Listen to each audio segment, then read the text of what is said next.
Good evening, ladies and gentlemen. So nice to see you tonight.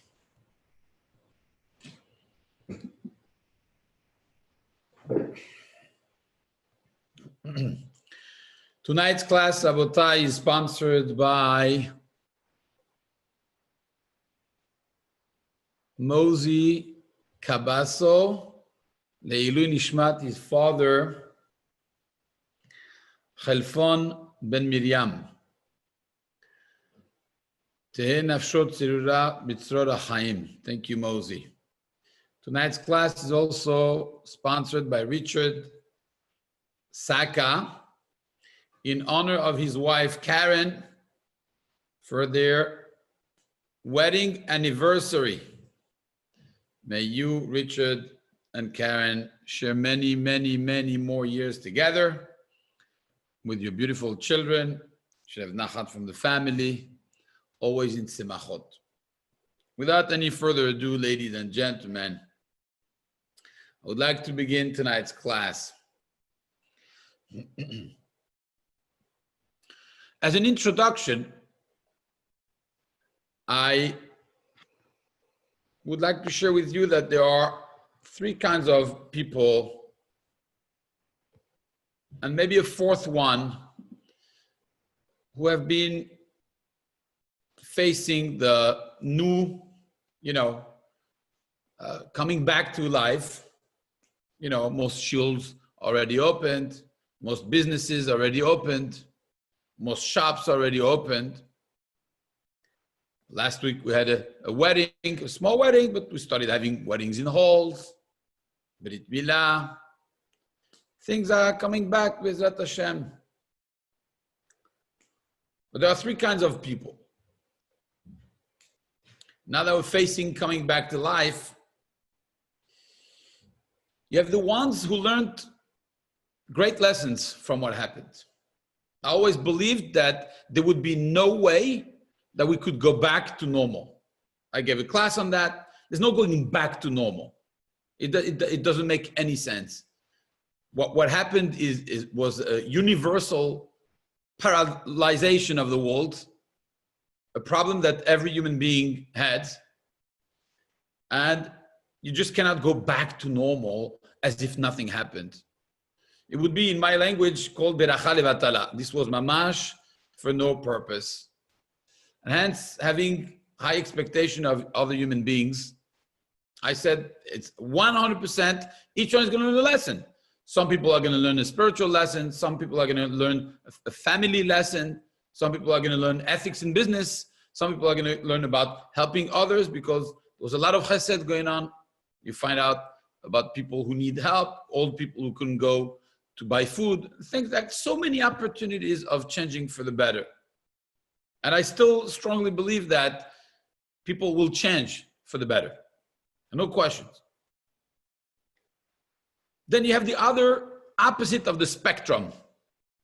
And that is the people who have not changed at all. Nothing happened. It's a tragedy. That's it. Move on. In life, you have ups and downs. That was a down, and now we're back up. Nothing to learn from this story. Okay, that's not my cup of tea. I prefer the first group. Then you have a middle group. That's a group that I saw, and I'm a little surprised. I see the group like this. And by the way, it's nothing personal. It's about myself. It's a struggle that we all think, what am I learning from this?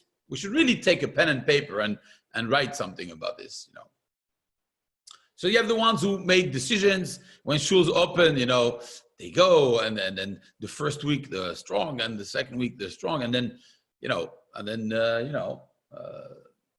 the old habit goes back to push back. The inspiration goes down. It tends not to go up, goes down. You're all pumped up at the beginning. Of course, I learned something, and then it goes down. And I feel bad because haram. It's a little bit like the second group. Have you learned nothing? You learned something, but then it didn't go. Haram. All that for nothing. I don't believe this is going to last long.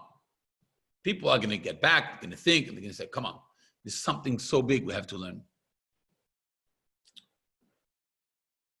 These are the three kinds of people. So again, the ones who learned something, the ones who learned nothing, the ones who seemingly learned something but didn't stick too long. It means going back to the old habit of human nature, which is back to the old way. Not long-lasting ways of changing.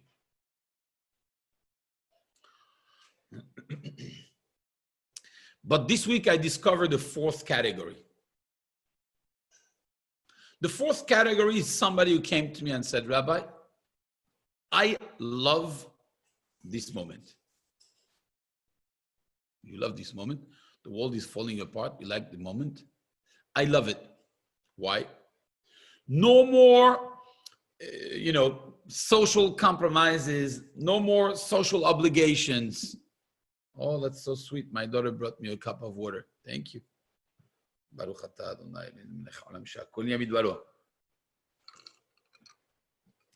No more social obligations. I enjoyed the moment, but even spiritually, they came to me and they said, you know what? I have never prayed so well at home. Why? No rush anymore to go with the Shaliach Tzibur. At the time you start is the time that you begin.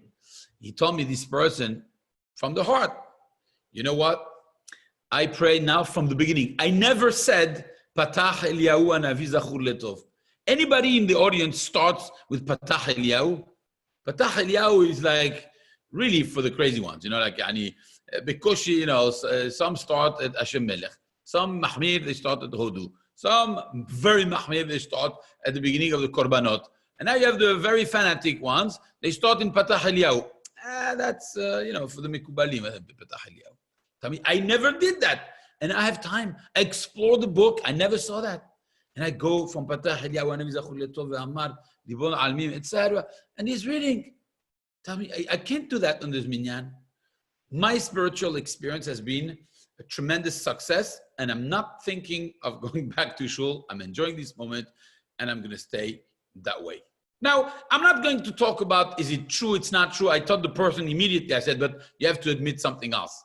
He says, what is it? I said, you pray in pajamas. He says, how do you know? I said, because it's very comfortable. You get out of bed, you take your time, you sip your coffee, you read the news, you do something, and then you say, okay, fine. Now that I have nothing left to do, I'm going to pray. You pray on the couch, you're comfortable on the couch. You could pray now. See, I said, look, it's a mix of both. It's fine. It's okay. Life is always a mix of several things. But don't tell me it's only because it's a crazy spiritual experience. There's also in that part of you that is super comfortable. Okay, fine. Be honest. Nabotai, I would like to talk about this spiritual discovery that we had during this time to see how healthy it is. And at one point, we have to break it. Listen, Nabotai, I have a lot of things to share with you. The first part of this class is going to be about this week's parasha.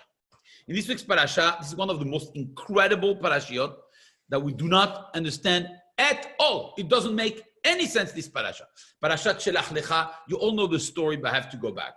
These spies, Rabotai, according to the Ramban, are the most elevated spiritually in the Klal Israel. Not only that, the order of the spies is based on their level of achievedness spiritually. So the first one is Shamua ben Zakur.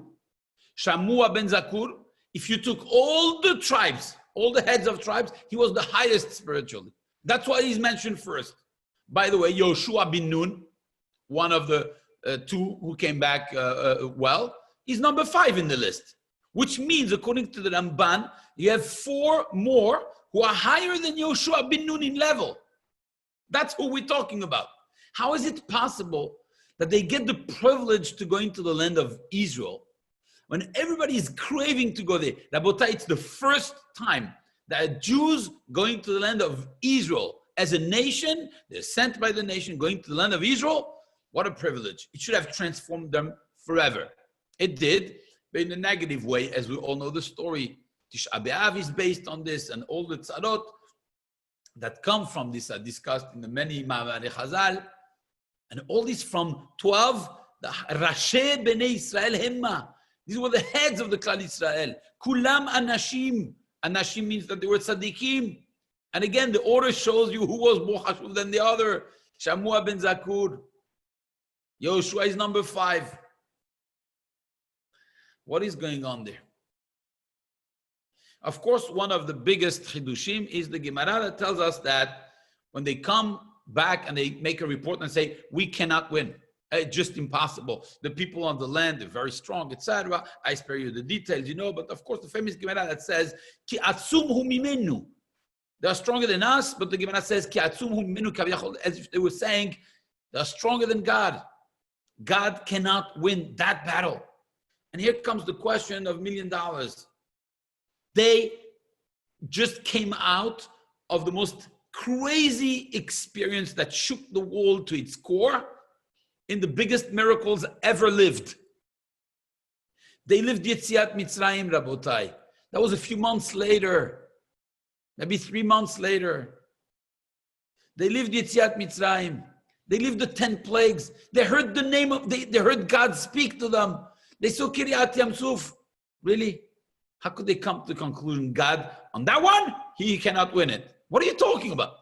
Now, we're not talking about people who are not used to this. We're not talking about people who did not live the miracles. We're not talking about the grandchildren who heard that something has happened to their grandparents. We're talking about the people who experienced it. 3 months. 3 months. They came out of Egypt in Nisan, Iyar, Sivan, Tammuz. 3 months. They send them, they come back in Av, it's 3.5 months. 3.5 months, they could say such a report. It does not make any sense to anyone who thinks. The narrative, it makes no sense. It doesn't make any sense. They live miracles day after day. Miriam's well. They live the miracles of the manna. You ask the guy, what did you have for breakfast today? He tells you, I had manna. Where did you buy the manna? No, I don't buy the manna. The manna comes in front of my house, the manna. And that same guy who eats the manna, who drinks from the well of Miriam, is going to tell you, God cannot win these people? How could that be? Pshat, I'm asking simple reading of the Pshat. It doesn't make any sense. There's another question, and it's the answer of Yoshua. When Yoshua says, come on guys, you're exaggerating. Of course God could do it. What should he have said? He should have said what I just said. He should have said to them, what are you talking about? Don't you remember what happened in Egypt? Don't you remember what happened in Sinai? Don't you remember what you had for breakfast? All these are miracles that they are ununderstandable. They'll come from God. You need chizuk. What does he tell them? If God desires you, he will bring us to his land and give it to us. But do not rebel against God. Fear not the people of the land. God is with us. Do not fear them. He had a much better speech to say. God is all powerful. If he wants to do it, he could do it. Come on, guys.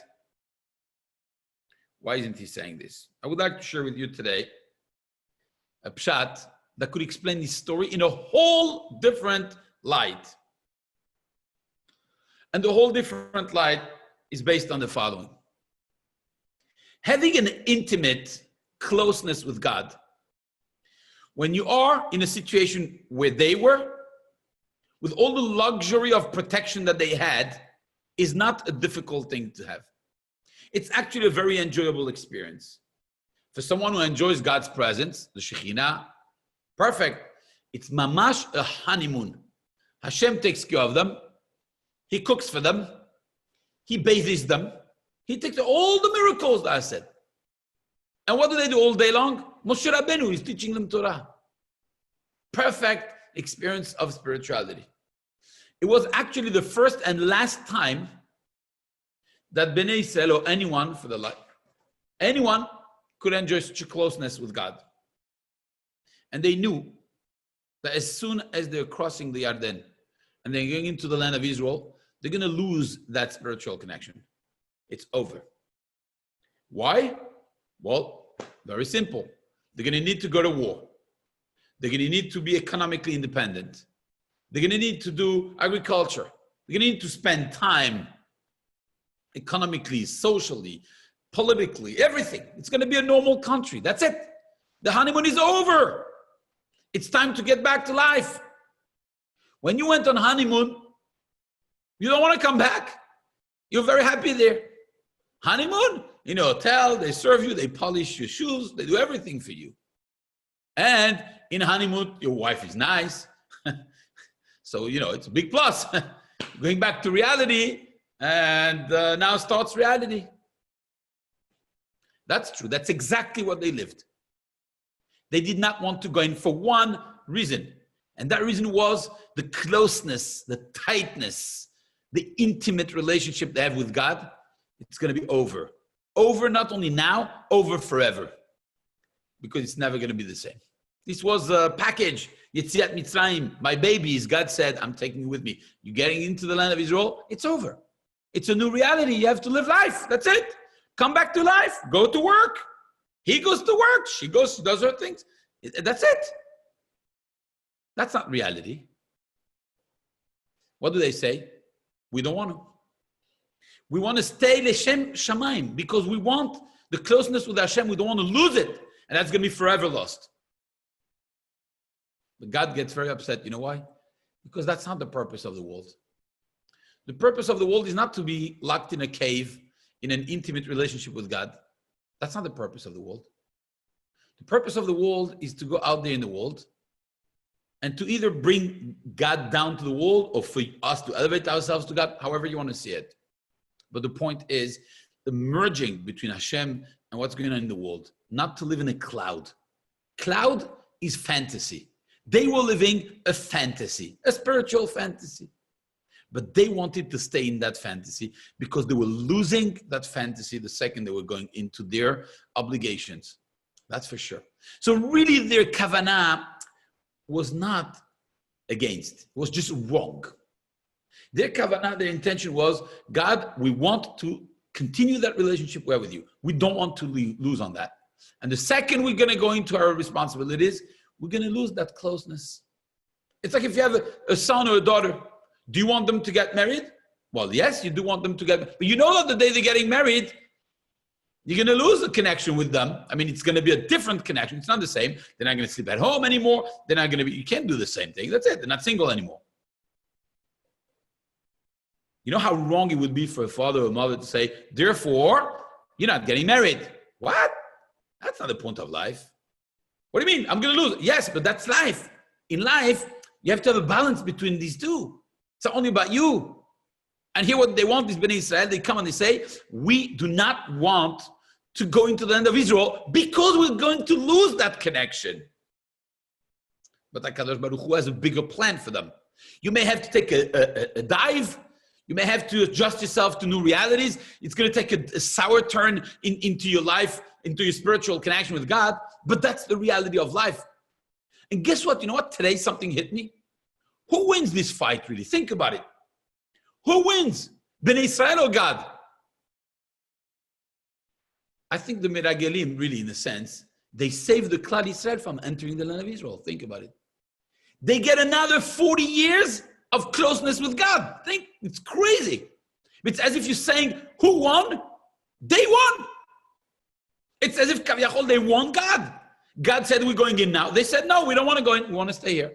Who won? They won. They stayed there. They had 600,000 males from 20 to 60 who stayed for 40 years or some of the 40 years in the desert.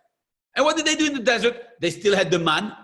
They still had the Be'er Miriam. They still had the protection of the Ananei Kavod. They still had the closeness with Moshe Rabbeinu, an extension of 40 years with Moshe Rabbeinu, learning Torah, special protection with God. They won. They got the honeymoon for 40 years. But they consider losers. The losers who had a connection. It's like this old single who is too attached to papi and mami, so he cannot get married. Same thing. Did you gain? Yes. I stayed close to my parents my whole life. But that's not the point of life. The point of life was to go out there and to procreate and to start a new life. And it's going to take time, and it's going to take effort, and it's going to take compromise. Why should I want to do that? because that's the purpose of life. Sometimes it's not because it feels better or because it's more comfortable. It's about what's the right thing to do. And the right thing to do, even spiritually, is to take a layer off and to dive into the world and to make the best of that experience. So yes, they were successful, quote unquote, in extending that honeymoon period. But they lost because the ones who created the Klal Yisrael is not going to be that generation. It's going to be the next generation.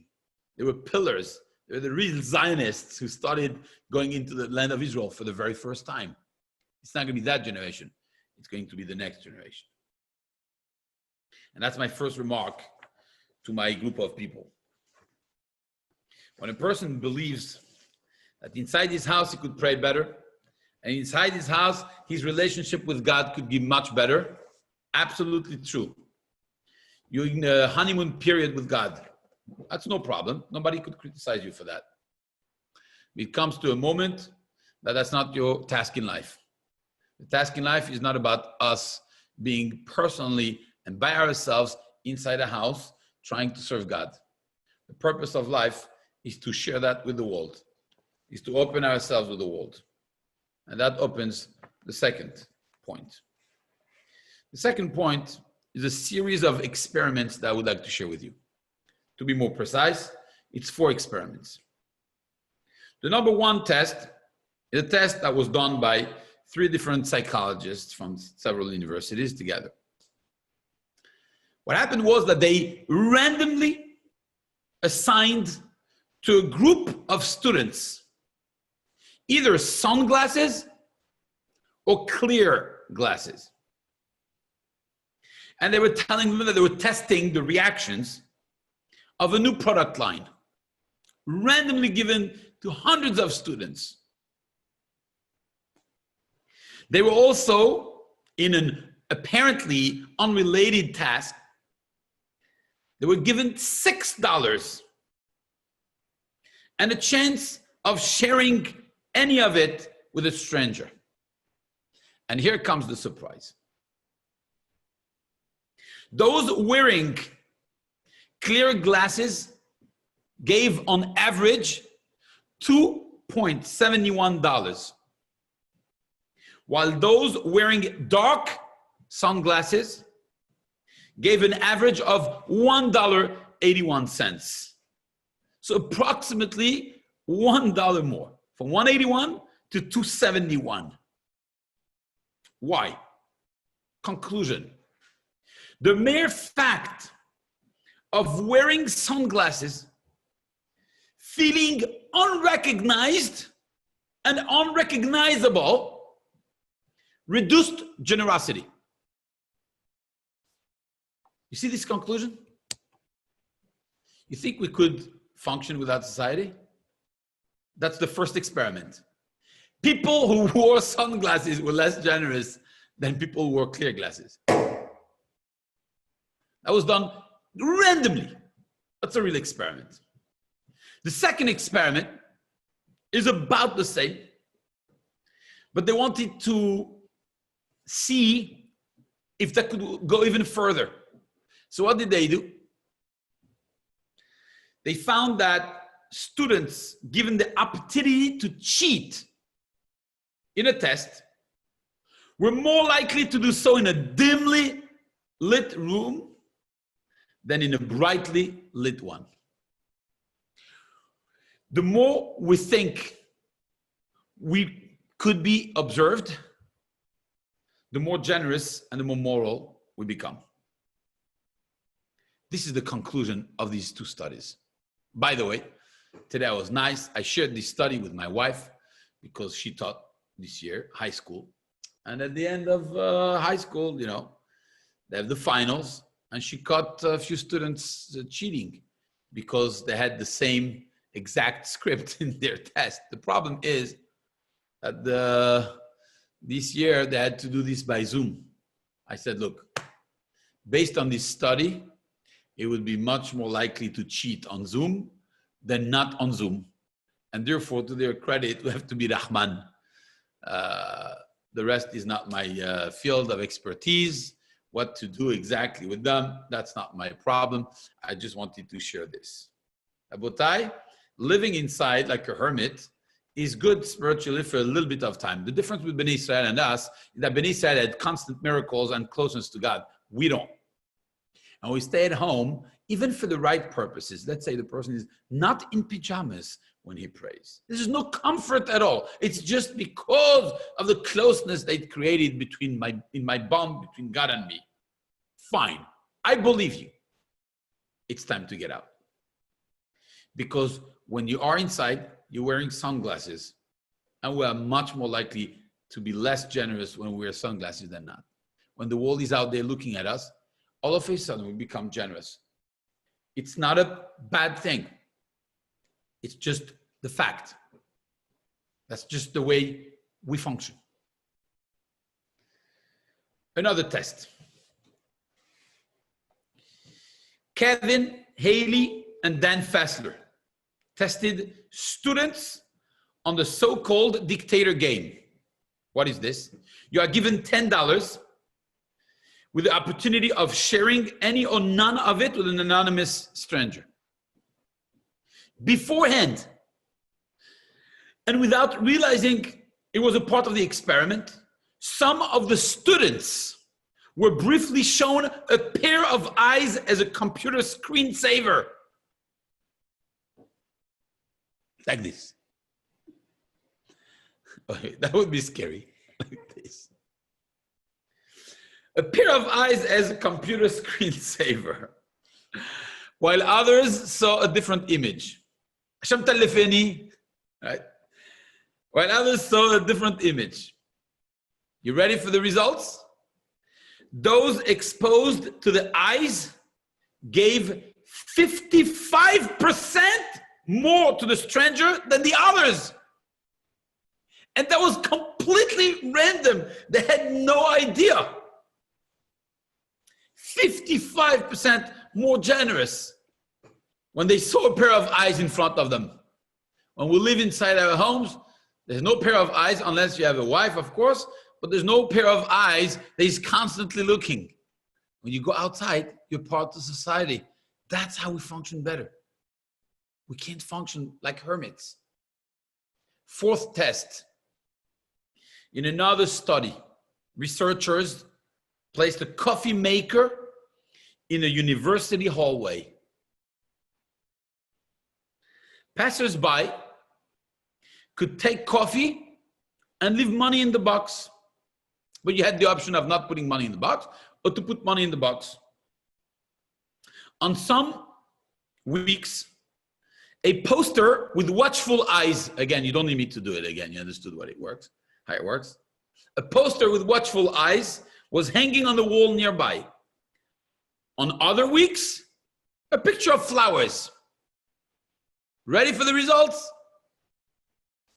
On the weeks where the eyes were showing, so you go grab a coffee and there's an image of eyes in front of you. You know it's a picture. It's a picture. There's nobody looking. On the weeks where the eyes were showing, people left on average 2.76 times as much money as other times.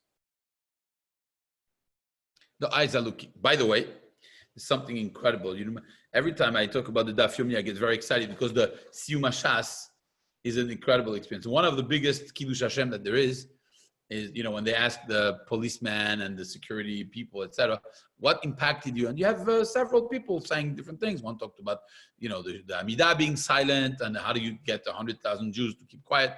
You just taught the Amidah. That's like incredible for them. But the other one was, I saw people handing, you know, envelopes. And what do I see? People putting money inside the envelope. And what do? They pass it to the next person. What is it? It says on the envelope, this is collection for,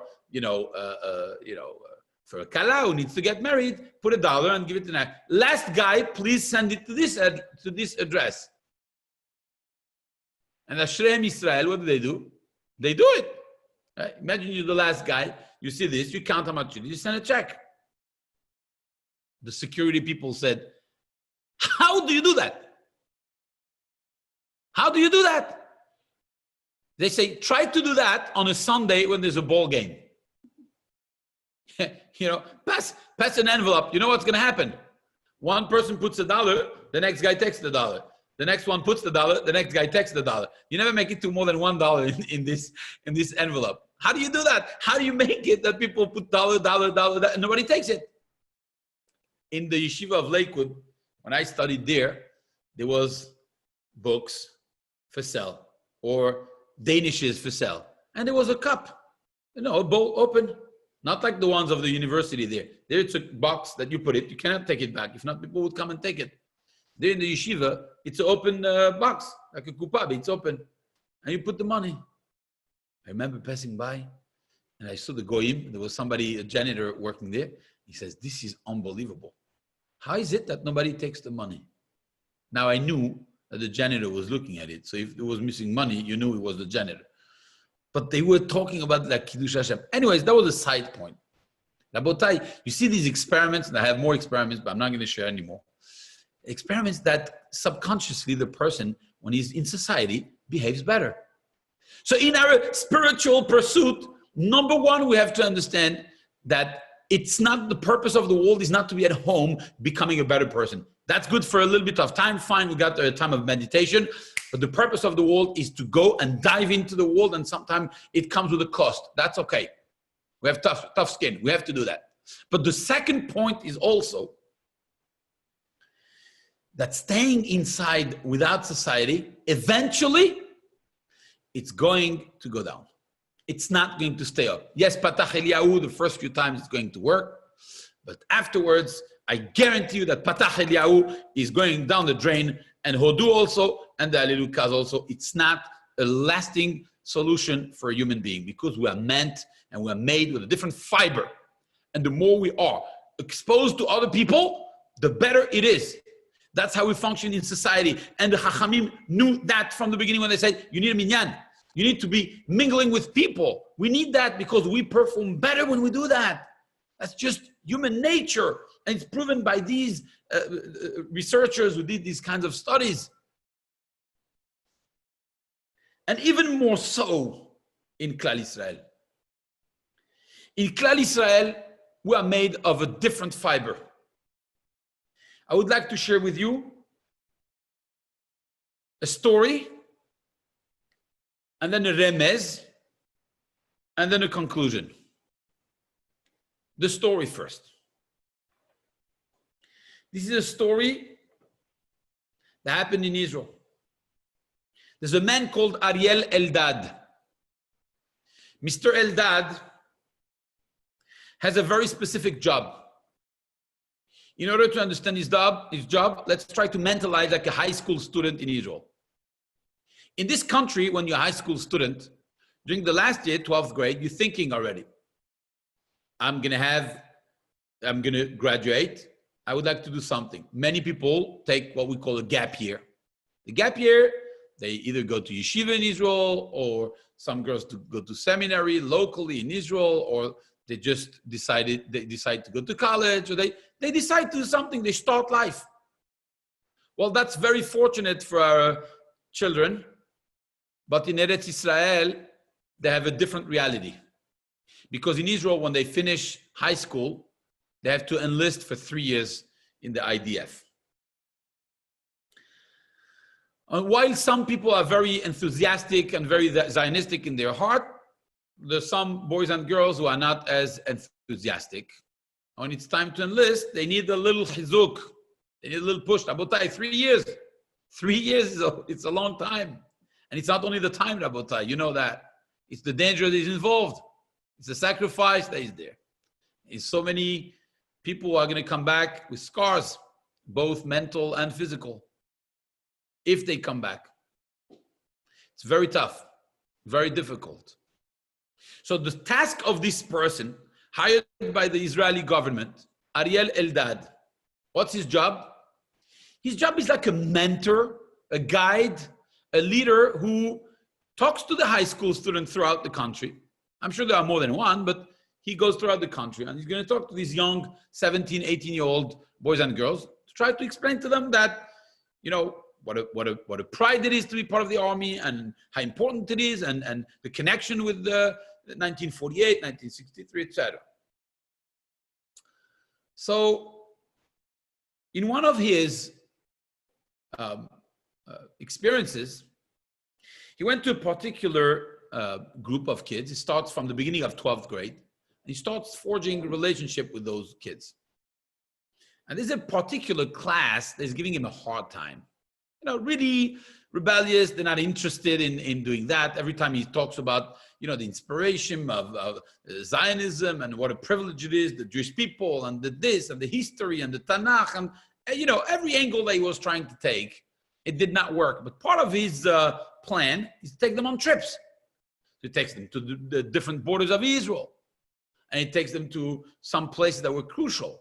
Takes them to the Kotel. This is what happened in 1967. Takes them to historic places, both of the Jewish people of thousands of years ago and of recent history. One of his last trips, or the last trip that he takes, is to Mount Herzl. For the ones who don't know, on Mount Herzl, there's a cemetery.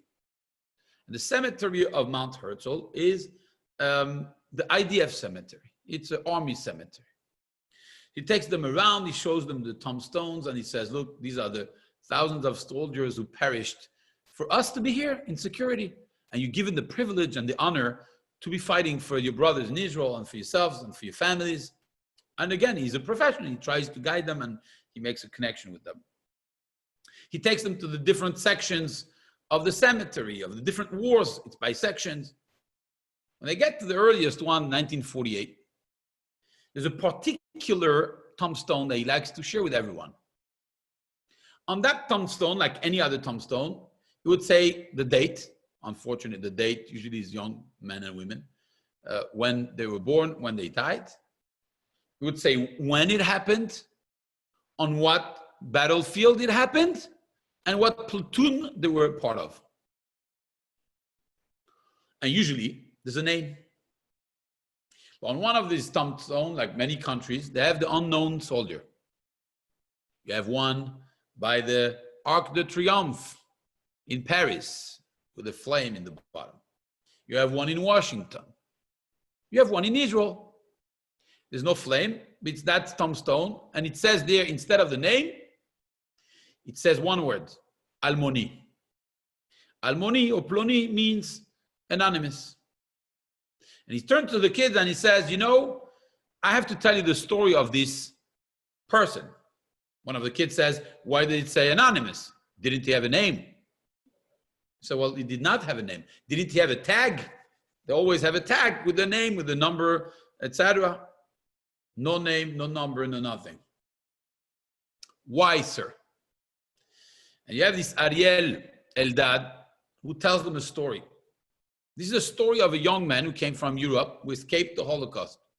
He was a young Holocaust survivor who escaped. He was single. His parents had died. His siblings had died. He came by himself illegally. At the time, it was illegal to come into Israel, which was under British mandate. And it was 1948 when he walked in. There was already wars. As soon as Israel was declared a country, war started with the Arab neighbors. There was no time to make him a tag. There was no time to make him a Teudat Zehut, to make him any identity card. There was no time to even find out his name. He was just handed a gun, a uniform, maybe not, and go, fight. And he joined a platoon. He was there with his friends. Unfortunately, in one of their early missions, they were ambushed and somebody from the Arabs planted a bomb and the whole platoon died, was wiped out. All the other soldiers had a tag, had a name, had an identity, had a family member looking for them, except one. It was that boy. No name, no tag, no family member. The only ones who may have known his name were now dead. It was his friends in that platoon. After trying to find out, the Israeli government decided that they're going to have to put him with his friends in the same area to rest in peace but without a name. And his name is forever Almoni.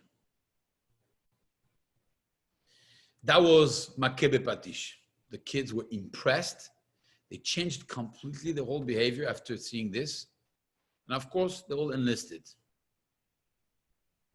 Fast forward 1 year. Mr. Ariel Eldad gets a phone call on a regular day. It's one of the boys of that class who says, Ariel, Ken, מה שלומך? מי זה? מה, אתה לא זוכר אותי? זה, this name. Who are you? Remind me. He says, I'm the class that about a year ago, you took us to Mount Herzl last year. Oh, ככה אני באמת, אני זוכר אתכם. זה מה נשמע? בסדר, מה איתך? Oh, בצבא. He says to him, Ariel, today is the yortzeit of Almoni. He said, באמת? He says, yes. He says, how do you remember? So let me tell you how I remember. Since the day of last year, and we enlisted in the IDF, we have access to files that maybe you didn't check. I made it with my friends our mission, find the name of Almoni. Who was Almoni? And let me tell you, Ariel, I searched and searched and searched. And I found his family. I found family members. Matzanu hamishpacha shelo. Ariel says, it's impossible. I told you the story. He had no family. He says, Matzanu hamishpacha shelo. He says, I cannot believe it. I cannot believe it. You have to bring me proofs. I know my story. This is the story that sells. This is not going to sell anymore. How did you find family? Who is the family? What's the last name? He says, look, I'm not going to tell you anymore. Today is his yortzeit, and that's why I'm calling you. And for the first time, his family is going to be on his tombstone. They're all coming. You are invited to join 3 p.m. Mount Herzl by the tombstone of Almoni. Ariel says, I'm coming. I'm coming. I need to meet the family member. He goes there. It's 3 p.m. and he sees a group of people. He's coming close to the tombstone. And he sees the whole class of the year before. Nobody else. He says, Ifo hamishpacha shematzatem? Where's the family that you found? And they say, Anachnu hamishpacha shelo. We are his family. You said last year he had no family. That's a big fat lie. There's a big family, and that's us. The whole year we said Kaddish for him, and we did tefillah for him, and we decided that every year we'll say Kaddish for him. Anachnu hamishpacha shelo. That's what we need. That's how we live. Inside our homes, it's not mishpacha. Anachnu hamishpacha.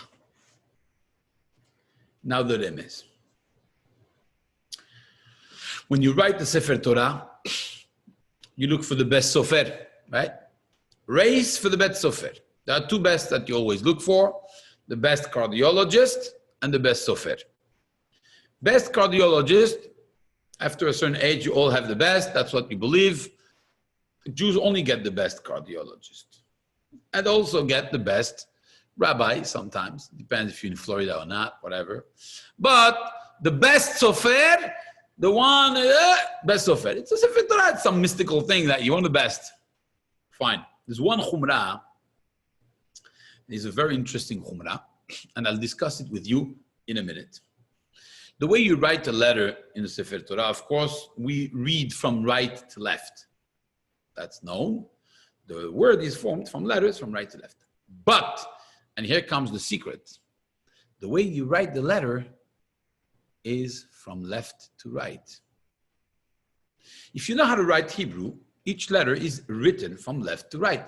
For example, take a resh. How do you make the resh?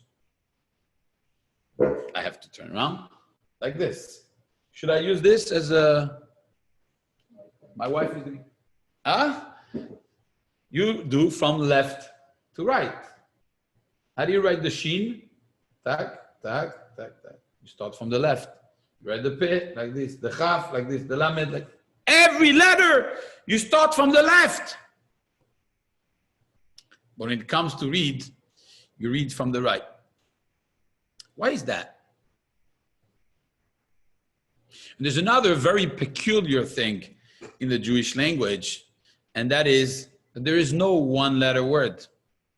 We just learned in Masechet Shabbat, Kuf Bet, Kuf Gimel, about Kotev. Kotev, you have to write, Melachav Kotev, writing on Shabbat, is 2 letters.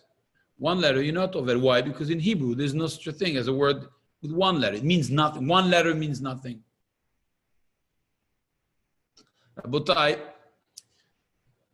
the Darshanim, the Chida, and others explain, Al Pi Hadrush, that of course throughout Shas and Kabbalistic teachings, the left is more negative than the right. It's brought down even in Shas and Halakha to start getting dressed from the right and left. It's mystical. I don't fully understand it, or actually, I don't understand it at all, but it doesn't matter. That's what it says. The Yamin is always Rahamim, the left is Din. Al Pi Sod, Al Pi different sources. When you write 1 letter represents 1 person. Yeshishim ribotiot la Torah, a famous quote that there are 600,000 letters in the Torah, although there aren't 600,000 letters in the Torah, but that's for a different time, how to understand that. But that's the famous Israel Yeshishim ribotiot la Torah. This is the mnemonic for understanding for Israel. And there are 600,000 letters in the Torah because of 600,000 souls that could be shared, but souls. Which means that each letter should be representing 1 soul or 1 person. Rabotai, 1 person alone, it's from left to right. That's how you write each letter individually. But the second you put 2 letters together, it's from right to left. It becomes Rachamim. Each person individually, it's left. 2 people or more, it's right. That's why you write it from the left, but you read it from the right, because you could only read it if you have 2 letters. That's how we function. People together. The chumrah of the sofer is that he shouldn't be a lefty. Because a lefty, if you know how to write sofrut, you cannot write from the left. You would have to write from the right. Because the quill, the angle would be like this, and it would be like that. Just trust me on that, okay? And therefore they say, I want a sofer who's a righty, not a lefty. So that's how it's supposed to be. Anyways, we see from here the importance of being together. The importance of not just being by yourself. Being by ourselves is good, but lo tov heyot ha'adam levado. It only lasts a little bit. After a while, we need sometimes these pair of eyes on us. We need to feel also that we're part of a community, that we're part of something much bigger than ourselves. It opens our horizons, our generosity, our everything. And although we could learn a lot when we're by ourselves, and we need to have those moments, but we belong together. And therefore, to those who learned great lessons from this situation, ashrechem. That's how it's supposed to be. To those who learned nothing, it's bal tashchit, haram. Learn something. To those who learned, but they're going back the old ways, it's also bal tashchit, haram. And to those who think they're smart by staying and by growing spiritually in their basements, that's not good. We need to grow together unless there's a health concern. I'm not talking halacha lema'aseh. I'm talking about planting a seed of reflection in people and enjoying the fact that we need from one another. Mi k'amcha Yisrael. Anachnu hamishpacha shelcha. We're all together in that, and we need from one another. Thank you very much. Shabbat shalom.